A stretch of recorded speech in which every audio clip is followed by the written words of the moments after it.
નમસ્કાર વિદ્યાર્થી મિત્રો, ધ એક્સપર્ટ એકેડમીની યુટ્યુબ ચેનલ પર દરેક વિદ્યાર્થીનું ખૂબ ખૂબ હાર્દિક સ્વાગત છે. આજે આપણે આ વિડીયોની અંદર ધોરણ 11 નામના મૂળ તત્વો ચેપ્ટર નંબર 4 આમ નોંધ અને એની અંદર બી આજે આપણે બેઝિક આમ નોંધ જ કરીશું, હે ને? વેપારી વટાવ, રોકડ વટાવની આમ નોંધ આપણે નેક્સ્ટ લેક્ચરની અંદર કરીશું. આજે આપણે બેઝિક આમ નોંધ કેવી રીતે કરવી અને આમ નોંધની અંદર કેવી રીતે ઉધાર જમાના નિયમો લાગુ પડે એની સંપૂર્ણ માહિતી મેળવીશું. તો દરેક વિદ્યાર્થી મિત્રોને એક નમ્ર અપીલ છે, આ વિડીયો છેલ્લે સુધી જોજો એટલે તમને સંપૂર્ણ આમ નોંધ કેવી રીતે લખવી, એની અંદર શું નિયમો હોય છે એ તમને સંપૂર્ણ સમજ પડી જશે. The expert academy YouTube channel હજુ સુધી સબસ્ક્રાઇબ ન કરી હોય તો કરી દેજો, કેમ કે આપણે આ જ રીતે ધોરણ 11 કોમર્સ અને 12 કોમર્સમાં એકાઉન્ટ વિષયનું દરેક ચેપ્ટરનું સોલ્યુશન હું તમારી જોડે લઈને આવીશ, है ना? तो જે પણ વિદ્યાર્થી મિત્રોએ the expert academy YouTube channel subscribe ન કરી હોય તો સબસ્ક્રાઇબ કરી દો, લાઈક કરી દો અને તમારા મિત્રો સુધી શેર કરવાનું ભૂલશો નહીં. તો આપણે હવે શરૂઆત કરીએ છીએ આજે આમ નોંધની અંદર. તો અહીંયા મેં બેઝિક આમ નોંધ લીધેલી છે, એટલે કે બેઝિક વ્યવહારો લીધેલા છે. વધારે કઈ હાર્ડ વ્યવહારો છે નહીં, બેઝિક વ્યવહારો જેની અંદર વેપારી વટાવ નથી, રોકડ વટાવ નથી, ફક્ત બેઝિક શરૂઆત છે. એટલા માટે નેક્સ્ટ લેક્ચરની અંદર આપણે થોડી એડવાન્સ લેવલ એટલે વેપારી વટાવ, રોકડ વટાવ, અડધા નાણા રોકડા ચૂકવ્યા, અડધા નાણા બાકી રાખ્યા એ વિશેની આમ નોંધ લાવીશું. પણ અત્યારે આપણે બેઝિક આમ નોંધ જોઈશું. તો સૌથી પહેલા શું લખ્યું છે? નીચેના વ્યવહારો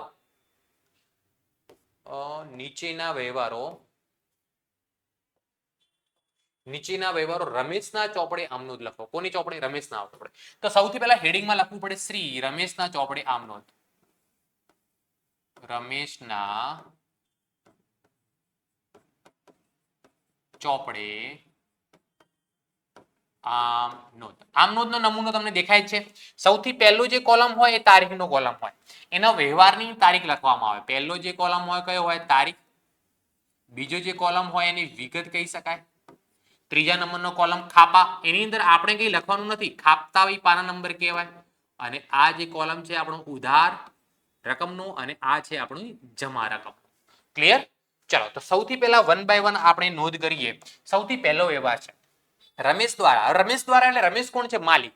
માલિક દ્વારા 20,000 રૂપિયા રોકડા, 10,000 નું ફર્નિચર લાવી ધંધો શરૂ કરવામાં આવ્યો. હવે તમને ખબર છે કે જો માલિક દ્વારા કઈ પણ વસ્તુ લાવી ધંધાની અંદર લાવવામાં આવે એને મૂડી કહેવામાં આવે. અને મૂડી એ વ્યક્તિ ખાતું કહેવાય. મૂડી એ કયો પ્રકારનું ખાતું કહેવાય? વ્યક્તિ ખાતું. મૂડી ધંધાની અંદર લાવે છે, લાભ આપનાર છે માલિક, એટલે મૂડી ખાતે જમા થાય. કઈ કઈ વસ્તુ આવે છે? તો રોકડ આવે છે અને ફર્નિચર આવે છે. રોકડ અને ફર્નિચર માલ મિલકત ખાતાનો પ્રકાર છે. તો આવે છે, આવે તો શું કરવામાં આવે? ઉધાર કરવામાં આવે. આવે તો શું કરવામાં આવે? ઉધાર. અહીંયા તારીખ નથી આપેલી, ક્રમ આપેલો છે. તો આપણે બી તારીખના કોલમમાં ક્રમ લખીશું. પહેલો ક્રમ સૌથી પહેલા રોકડ આવે છે તો શું લખીશું? અહીંયા રોકડ ખાતે ઉધાર. રોકડ ખાતે ઉધાર. બીજું શું આવે છે? ફર્નિચર. બીજી મિલકત શું આવે છે? ફર્નિચર. તો ફર્નિચર ખાતે બી ઉધાર કરવામાં આવે. ફર્નિચર ખાતે ઉધાર. હવે ઉધારનો ઉ જ લખવામાં આવે. ફક્ત ઉધારનો પૂરેપૂરું ઉધાર નહીં લખવાનું. ઉધારનો ફક્ત શું લખવાનું? ઉ જ લખવાનું, બીજું કઈ લખવાનું નહીં.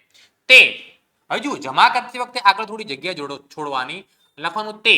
કોણ લાવે છે? ધંધાનો માલિક. ધંધાનો માલિક લાવે, કોના ખાતે જમા કરવામાં આવે? મૂડી ખાતે જમા કરવામાં આવે. કોના ખાતે જમા કરવામાં આવે? મૂડી ખાતે. ચલો, રકમ કેટલી છે? તો રોકડા કેટલા લાયા? 20,000. તો રોકડ ખાતામાં ઉધારના કોલમમાં કેટલા લખો? 20,000 રૂપિયા. ચલો, ફર્નિચર કેટલાનું છે? 10,000. તો ફર્નિચર ખાતે ઉધારના કોલમમાં કેટલા લખો? 10,000 રૂપિયા. અને તે મૂડી ખાતે 10 ને 20 કેટલા રૂપિયા લાયા? ધંધાના માલિકે 30,000 રૂપિયા. કેટલા રૂપિયા? 30,000 રૂપિયા. હવે નીચે બાબત છે એટલે વ્યવહારની ટૂંકી વિગત લખવામાં આવે. બાબત છે એટલે વ્યવહારની ટૂંકી વિગત. તો કે માલિક દ્વારા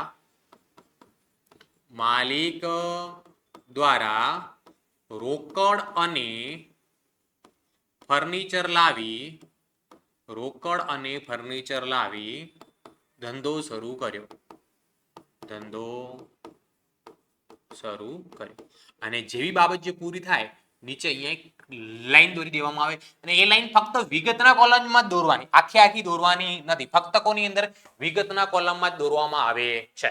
ચલો, આ દરેક વ્યવહારની પહેલા વ્યવહારની આમ નોંધમાં વિદ્યાર્થીઓ ખબર પડી? જો ન ખબર પડી તો કોમેન્ટ કરી દેજો, અથવા તો તમને એક મોબાઈલ નંબર આપી દઉં છું.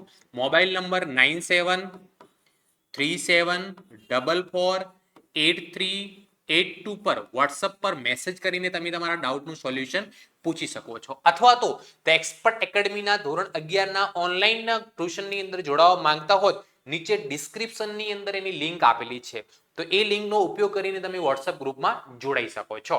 હવે આપણે બીજી એમ નોંધ, 5,000 રૂપિયા બેંકમાં ભરીને ખાતું ખોલાવ્યું.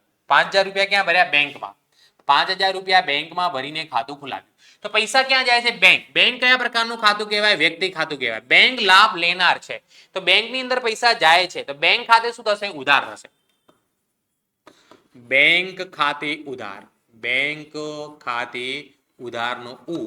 તે શું જાય છે? રોકડ. રોકડ માલ મિલકત ખાતું કહેવાય. જાય છે, રોકડ જાય તો જમા. તે રોકડ ખાતે. કેટલી રકમ આપેલી છે? 5,000. તો અહીંયા આપણે બેંકના ખાતે ઉધાર કેટલા કરીશું? 5,000. અને તે રોકડ ખાતે જમા બી કેટલા કરવાના? 5,000 કરવાના રહેશે. બાબત જેમાં લખવાનું રૂપિયા 5,000 બેંકમાં ભરી ખાતું ખોલાવ્યું. બાબત જે રૂપિયા 5,000 બેંકમાં ભરી ખાતું ખોલાવ્યું. ખાતું ખોલાવ્યું. ચલો, દરેક વિદ્યાર્થી ખબર પડી? યસ યા નો? હા યા ના? કોમેન્ટ કરતા રહેજો. કોમેન્ટ કરવાનું ભૂલજો નહીં. ચલો, કોમેન્ટ કરશો તો મને આવડશે કે મને ખબર પડશે કે તમને કેટલી ખબર પડી રહી છે તે. ચલો, આગળ શું કીધું છે? 8,000 નો માલ રાજેશ પાસેથી ખરીદ્યો. તો અહીંયા હવે ખાસ ધ્યાન રાખવાનું હોય, આપણે માલ ખરીદ્યો છે, તો આ સૌથી પહેલા જોવાનું તમારો ઉધાર વ્યવહાર છે કે રોકડ વ્યવહાર છે. તો અહીંયા જો વ્યક્તિનું નામ છે, શું નામ છે? રાજેશ. અને દાખલાની અંદર વ્યવહારની અંદર રોકડ શબ્દનો ક્યાંય ઉલ્લેખ થયેલો નથી, તો આપણે રાજેશ જોડેથી ખરીદ્યો. રાજેશને જો પૈસા આપ્યા નથી, તો અહીંયા બે ખાતા આવે, એક ખરીદ ખાતું અને બીજું કયો ખાતું આવે? રાજેશનું ખાતું આવે. તો ત્રીજા નંબરની આમ નોંધમાં ખરીદ ખાતું હંમેશા ઉધાર થાય, કેમ કે ખરીદી કરી. ખરીદ ખાતું એ માલ મિલકત ખાતાનો પ્રકાર છે. ખરીદ ખાતું કયા પ્રકારનો પ્રકાર? કયા ખાતાનો પ્રકાર કહેવાય? માલ મિલકત ખાતાનો પ્રકાર કહેવાય. ખરીદી કરવાથી માલ આવે છે. ખરીદી કરવાથી શું થાય છે? માલ આવે. આવે તો શું કરવામાં આવે? ઉધાર કરવામાં આવે. આવે તો શું કરવામાં આવે? ઉધાર. તો જુઓ, લખીએ અહીંયા ખરીદ ખાતે ઉધાર. ખરીદ ખાતે ઉધાર. તે આપણે પેમેન્ટ કર્યું? ના, પેમેન્ટ નથી કર્યું. જો પેમેન્ટ કર્યું હોય તો રોકડ અથવા બેંક ખાતે જમા કરે, પણ પેમેન્ટ કર્યું નથી. પેમેન્ટ કરવાનું બાકી છે. કોને પેમેન્ટ કરવાનું બાકી છે? રાજેશને. તો તે લખીશું રાજેશ ખાતે. તે રાજેશ ખાતે. રકમ કેટલી આપેલી છે? 8,000 નો માલ. તો અહીંયા રકમ ઉધારના કોલમમાં 8,000 અને અહીંયા સામે આપણે રાજેશના ખાતે બી જમાના કોલમમાં કેટલા લખવાના? 8,000. અને અહીંયા બાબત જે લખીશું, બાબત જે રૂપિયા 8,000 નો માલ, રૂપિયા 8,000 નો માલ રાજેશ પાસેથી ખરીદ્યો. રાજેશ પાસેથી ખરીદ્યો. ચાલો, એના પછી નેક્સ્ટ આગળ શું છે વ્યવહાર આપણે જોઈ લઈએ. 6,000 નો માલ રોકડીથી ખરીદ્યો. જુઓ, અહીંયા ચોથા નંબરનો જે વ્યવહાર છે રોકડ વ્યવહાર છે. આપણે ખરીદી કરી, પણ દાખલામાં કહેલું છે રોકડીથી ખરીદ્યો, પેમેન્ટ બાકી રાખ્યો નથી. તો ખરીદી કરી, ખરીદ ખાતું એ માલ મિલકત ખાતાનો પ્રકાર કહેવાય. ખરીદી કરવાથી માલ આવે છે, માલ મિલકત ખાતાના નિયમ પ્રમાણે આવે તો ઉધાર. અને રોકડ જાય છે, તો રોકડ બી માલ મિલકત ખાતાનો પ્રકાર છે. રોકડ જાય છે, જાય તો શું થાય? જમા થાય. તો આની આમનું શું થશે? ખરીદ ખાતે ઉધાર તે રોકડ ખાતે. પેમેન્ટ કરી દીધું છે એટલે ખરીદ ખાતે ઉધાર તે રોકડ ખાતે. ચલો, રકમ કેટલી આપેલી છે? 6,000. તો રકમના કોલમમાં ઉધાર અહીંયા કેટલા કરીશું આપણે? 6,000. અને જમા બી કેટલા કરવામાં આવશે? 6,000 કરવામાં આવશે. બાબત જે રૂપિયા 6,000 નો માલ, રૂપિયા 6,000 નો માલ રોકડેથી ખરીદ્યો. કેવી રીતે ખરીદ્યો? રોકડેથી ખરીદ્યો. રોકડેથી ખરીદ્યો. ચલો, તમને એક હિન્ટ આપી દઉં. જો આપણી જોડેથી રોકડ જતી હોય, તો રોકડ ખાતે જમા કરવાનું. રોકડ આવતી હોય તો રોકડ ખાતે ઉધાર કરવાનું. અને જો રોકડ જાય છે, રોકડ ખાતે જમા કર્યું તો સામેનું ખાતું ઉધાર કરવાનું. જો રોકડ આવતી હોય, રોકડ ખાતે ઉધાર કર્યું હોય તો સામેનું ખાતું જમા કરવામાં આવે. ચલો, એના પછી નેક્સ્ટ 5,000 નો માલ 9,000 માં રમણને ઉધાર વેચ્યો. હવે જુઓ, અહીંયા આપણે માલ કેટલામાં વેચ્યો? 9,000 માં વેચ્યો છે, એટલે વેચાણ કહેવાશે. શું કહેવાશે? વેચાણ. વેચાણ કરવાથી માલ જાય તો શું થાય? જમા થાય. વેચાણ કરવાથી શું થાય? માલ જાય તો શું કરવામાં આવે? જમા. તો જુઓ શું કીધું છે અહીંયા કે 9,000 નો માલ રમણને આપણે ઉધાર વેચ્યો છે. તો રમણે હજુ પૈસા આપ્યા નથી, ઉધાર વેચ્યો છે, શાક પર વેચ્યો છે. રમણ જોડેથી પૈસા લેવાના બાકી છે. તો આપણે રમણ લાભ લેનાર છે. રમણ શું છે? લાભ લેનાર છે. અહીંયા કયું કોલમ આવશે? તારીખ, વિગત ખાતા વહી પાના નંબર ઉધાર અને જમા. ચલો અહીંયા હવે આપણને માલ કોને વેચ્યો છે? રમણને. કયો વ્યવહાર છે? 5મા નંબરનો. તો રમણ જોડેથી પૈસા લેવાના બાકી છે. રમણ લાભ લેનાર છે. રમણ વ્યક્તિ ખાતું કહેવાય. તો રમણ ખાતે ઉધાર કેટલામાં વેચ્યું? 9000 માં. રમણ ખાતે ઉધાર 9000. તે આપણે રમણ જોડેથી કેમ પૈસા લેવાના? તો કે વેચાણ કર્યું તેના. તો તે કોના ખાતે લખીશું આપણે? વેચાણ ખાતે. તે વેચાણ ખાતે કેટલા લખવામાં આવશે? 9000 રૂપીસ. 9000 રૂપિયા લખવામાં આવશે. કેટલા રૂપિયા લખવામાં આવશે? 9000 રૂપીસ. ચલો એના પછી આપણો 6ઠ્ઠા નંબરનો વ્યવહાર. ઓકે, અહીંયા બાબત જે લખવાની રહી ગઈ. બાબત જે જો લખવી જરૂરી છે. જો બાબત જે ન લખો તો માર્ક્સ કપાવવાના ચાન્સીસ રહેલા છે. તો બાબત જેમાં શું લખવાનું? વ્યવહાર જ લખી દેવાનો. બીજું કંઈ લખવાની કઈ જરૂર નથી. બાબત જે રૂપિયા 9000 નો માલ, રૂપિયા 9000 નો માલ રમણને શાક પર વેચ્યો અથવા ઉધાર વેચ્યો. શાક પર વેચ્યો. એની આપણે આમ નોંધ કરી. હજુ બાબત જેની અંદર તમે જે વ્યવહાર આપેલો હોય વ્યવહાર લખી દો તો પણ સાચો કહેવાય. એની અંદર કઈ ભૂલ કહેવાય નહીં. જુઓ નેક્સ્ટ 6ઠ્ઠા નંબરનો વ્યવહાર. 3000 નો માલ 6000 માં રોકડીથી વેચ્યો. અહીંયા હવે જુઓ રોકડ વ્યવહાર થઈ ગયો. કેવી રીતે વેચ્યો છે? તો કે રોકડીથી વેચ્યો છે. કેવી રીતે વેચ્યો છે? રોકડીથી વેચ્યો. રોકડીથી વેચ્યો એટલે રોકડ આવે. રોકડી વેચ્યો એટલે શું થાય? રોકડ આવે. તો શું લખીશું અહીંયા? તો કે રોકડ ખાતે ઉધાર. તે કેમ રોકડ આવે છે? વેચાણ કર્યું છે એટલે. તે વેચાણ ખાતે. કેટલી રકમ? 6000. કેટલી રકમ? ચલો 6000 અને 6000. 6000 અને 6000. બાબત જે રૂપિયા 6000 નો માલ, રૂપિયા 6000 નો માલ રોકડેથી વેચ્યો. 6000 નો માલ રોકડેથી વેચ્યો તેની નોંધ. ચલો નીચે અંડરલાઈન કરી દેવાની. ફક્ત વિગતના જ કોલમમાં આખી અંડરલાઈન કરવાની જરૂર નથી. ચલો એના પછી શું કીધું? નેક્સ્ટ વ્યવહાર. 1000 નો માલ રાજેશને પરત કર્યો. હવે જુઓ આપણે જુઓ શરૂઆતમાં આગળ રાજેશ જોડેથી માલની ખરીદી કરી હતી. જુઓ 3જા નંબરના વ્યવહારમાં ખરીદી ખાતે ઉધાર કરીને રાજેશ ખાતે આપણે જમા કરેલા છે. હવે કોઈ નુકસાની વાળો માલ હશે એટલે આપણે ખરીદી કરીને રાજેશને 1000 નો માલ શું કરી રહ્યા છે? પરત કરી રહ્યા છે. તેને કયો પરત કહેવામાં આવે? તો કે ખરીદ પરત કરવામાં આવે. શું કહેવામાં આવે? ખરીદ પરત. જો ખરીદી કરવાથી માલ આવે, ખરીદી કરવાથી માલ આવે તો ખરીદ ખાતે આપણે ઉધાર કરીએ. ખરીદ પરત કરવાથી માલ જાય, ખરીદ પરત કરવાથી માલ જાય તો ખરીદ પરત કરવાથી માલ જતો હોય, જાય તો જમા, એટલે ખરીદ પરત ખાતે જમા થાય. ખરીદ પરત ખાતે શું થાય? જમા થાય. કોને આપણે પરત કરી રહ્યા છીએ? રાજેશને. તો અહીંયા આમનું તો શું થશે? રાજેશ ખાતે ઉધાર. રાજેશ ખાતે ઉધાર તે ખરીદ પરત ખાતે. રાજેશ ખાતે ઉધાર તે ખરીદ પરત ખાતે. તે ખરીદ પરત ખાતે. ચલો રકમ કેટલી છે? 1000. તો રાજેશ ખાતે ઉધારના કોલમમાં કેટલા લખવાના? 1000 અને ખરીદ પરતમાં જમાના કોલમમાં કેટલા લખવાના? 1000. જેટલી રકમ ઉધાર કરો એટલી શું કરવામાં આવે? જમા કરવામાં આવે. અને બાબતજીમાં શું લખીશું? રૂપિયા 1000 નો માલ રાજેશને પરત કર્યો. અહીંયા હું બાબતજી લખતો નથી. બાબતજી એટલે વ્યવહારની ટૂંકી સમજૂતી તમે લખી શકો છો અથવા પૂરેપૂરો વ્યવહાર લખો તો પણ સાચું કહેવાય, કંઈ ખોટું કહેવાય નહીં. ઓકે ચલો ન ખબર પડે તો તમે કોમેન્ટ કરી શકો છો અથવા તો તમને મોબાઈલ નંબર આપી દો 9737448382.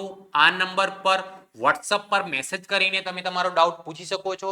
અથવા તો જો તમે ધોરણ 11 ના વોટ્સઅપ ગ્રુપમાં જોડાવા માંગતા હોય તો નીચે ડિસ્ક્રિપ્શનની અંદર વોટ્સઅપ ગ્રુપની લિંક આપેલી છે. એ લિંકથી તમે વોટ્સઅપ ગ્રુપમાં ડાયરેક્ટલી જોડાઈ શકો છો. સાથે સાથે એક્સપર્ટ એકેડમીની ચેનલ, એક્સપર્ટ એકેડમીની એપ્લિકેશનની લિંક પણ આપેલી છે. એને ઉપયોગ કરીને તમે એપ્લિકેશન પણ ડાઉનલોડ કરી શકો છો. ઓકે ચલો હવે નેક્સ્ટ વ્યવહાર છે. 2000 નો માલ રમણે પરત કર્યો. હવે જો રમણને આપણે વેચાણ કર્યો હતો. જુઓ અહીંયા લખેલું છે 5 તારીખે રમણ ખાતે ઉધાર થી વેચાણ ખાતે. તો રમણને આપણે માલ પરત કર્યો. રમણને પહેલા આપણે વેચાણ કર્યું હતું કે નુકસાની વાળું હશે. વેચાણ શું કર્યો? પરત. વેચાણ કરવાથી માલ જાય તો વેચાણ ખાતે જમા થાય. વેચાણ પરત કરવાથી માલ આવે તો માલ મિલકત ખાતાના નિયમ પ્રમાણે ઉધાર થાય. તો વેચાણ પરત ખાતે ઉધાર લખી અહીંયા વેચાણ પરત ખાતે ઉધાર. ચલો વેચાણ પરત ખાતે કેટલાનો માલ રાજેશે પરત કર્યો? સોરી રમણે 2000 નો. તો વેચાણ પરત ખાતે ઉધાર કેટલા કરવાના? 2000. તે કોને પરત કર્યો છે? તો કે રમણે. તો રમણ ખાતે જમા કરી દેવાના. તે રમણ ખાતે કેટલા રૂપિયા? 2000. બાબત જેમાં લખી શકાય રમણે 2000 નો માલ પરત કર્યો તેના. હું અત્યારે બાબત જે લખતો નથી. બાબત જેમાં વ્યવહાર પૂરેપૂરો લખી શકો અથવા વ્યવહારની ટૂંકી સમજૂતી. ચલો 9મા નંબરનો શું છે? 1000 નો માલ આગથી નાશ પામ્યો. હવે જો 1000 નો માલ આગથી નાશ પામ્યો એટલે માલ અહીંયા પણ જાય છે, પણ વેચાણ કરવાથી માલ નથી જતો. અહીંયા ખરીદ પરત કરવાથી બી માલ નથી જતો. અહીંયા અન્ય રીતે માલની જાવક છે. હજુ અન્ય રીતે માલની જાવક એટલે કે અન્ય રીતે માલની જાવક એટલે કે વેચાણ અને ખરીદ પરત સિવાય જે રીતે પણ માલ જાય એને અન્ય રીતે માલની જાવક કહેવામાં આવે. અન્ય રીતે માલની જાવકની અંદર જુઓ, આગથી બળી ગયેલ માલ, ચોરીથી ગયેલ માલ, અકસ્માતમાં નાશ પામેલ માલ, ધર્માદામાં આપેલ માલ, જાહેરાતમાં આપેલ માલ, ઉપાડથી અંગત વપરાશ માટે લઈ ગયેલ માલ, એ બધું કોની અંદર આવે? અન્ય રીતે માલની જાવક આવે. અને અન્ય રીતે માલની જાવક એટલે માલ જાય છે, જાય તો જમા કરવાનું. અને જ્યારે અન્ય રીતે માલની જાવક હોય ત્યારે હંમેશા ખરીદ ખાતે જમા કરવાનું. કયા ખાતે જમા કરવાનું? ખરીદ ખાતે જમા કરવામાં આવે. તો અહીંયા 1000 નો માલ અંગત આગથી નાશ પામ્યો એટલે આપણે આગથી થયેલ નુકસાન ખાતે ઉધાર. નુકસાન થયું, નુકસાન ઉપજ ખર્ચના નિયમ પ્રમાણે ઉધાર થાય. આગથી થયેલ નુકસાન ખાતે ઉધાર.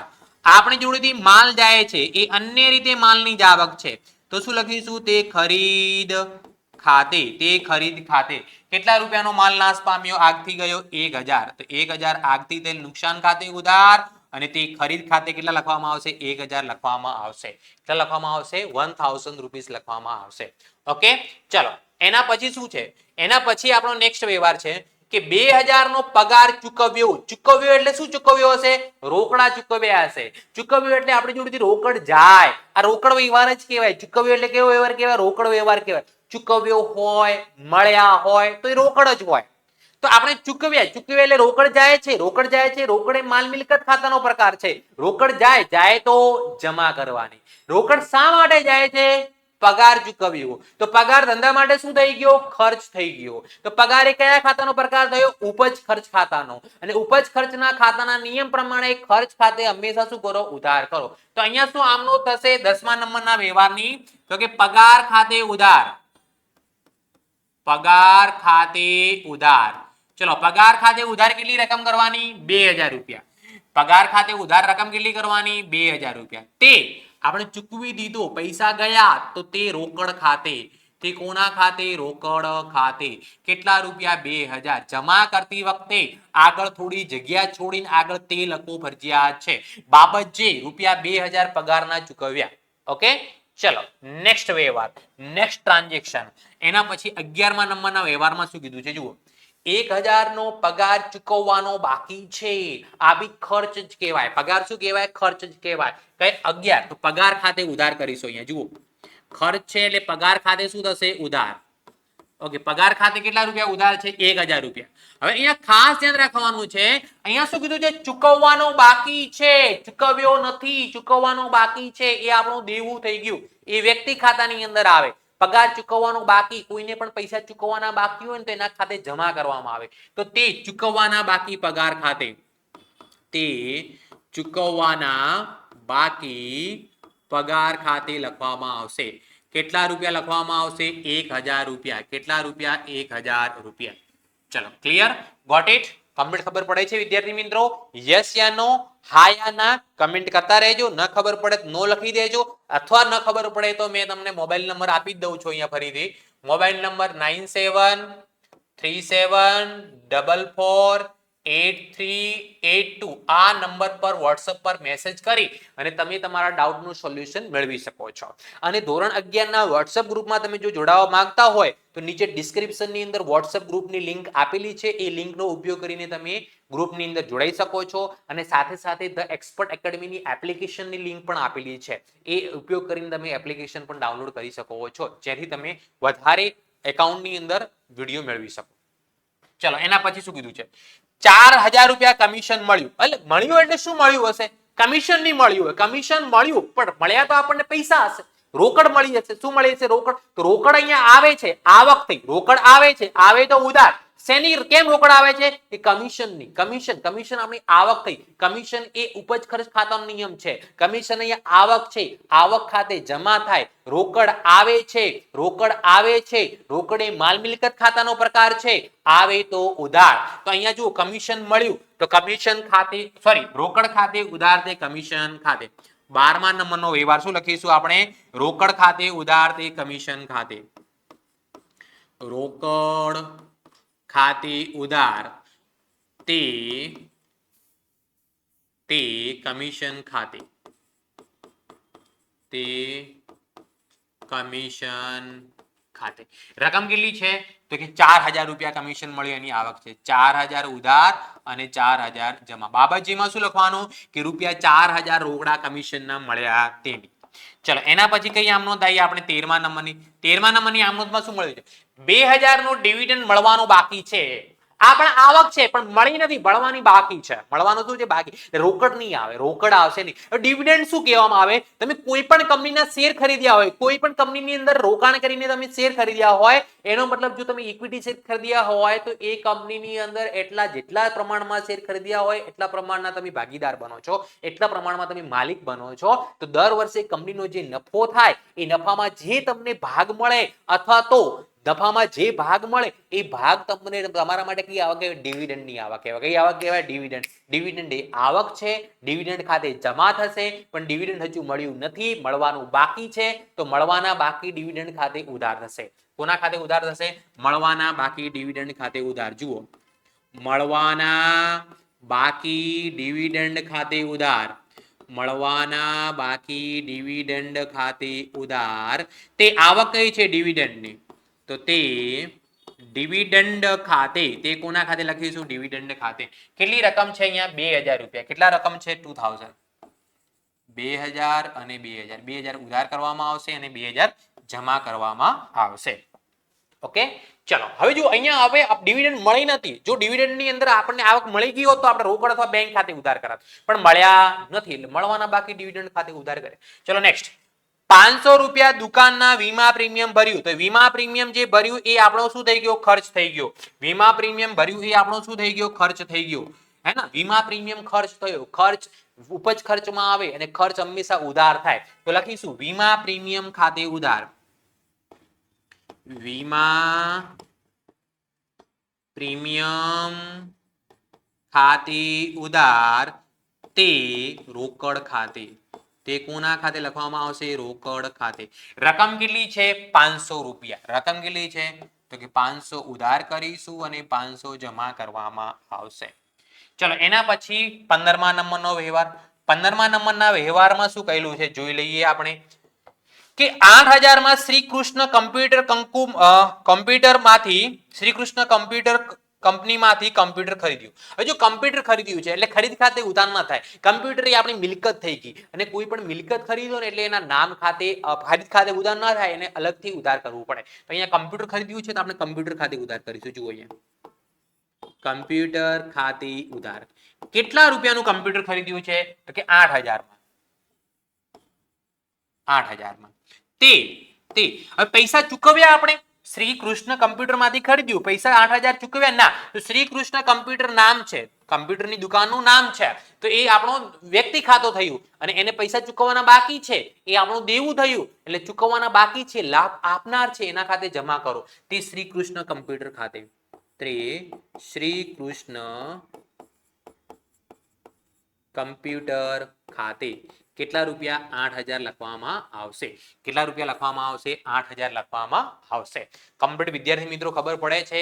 હા યા ના કોમેન્ટ કરતા રહો અને ન ખબર પડે તો અહીંયા મોબાઈલ નંબર તમને સ્ક્રીન પર દેખાય છે, એ નંબર પર WhatsApp પર મેસેજ કરીને તમે તમારો ડાઉટ પૂછી શકો છો.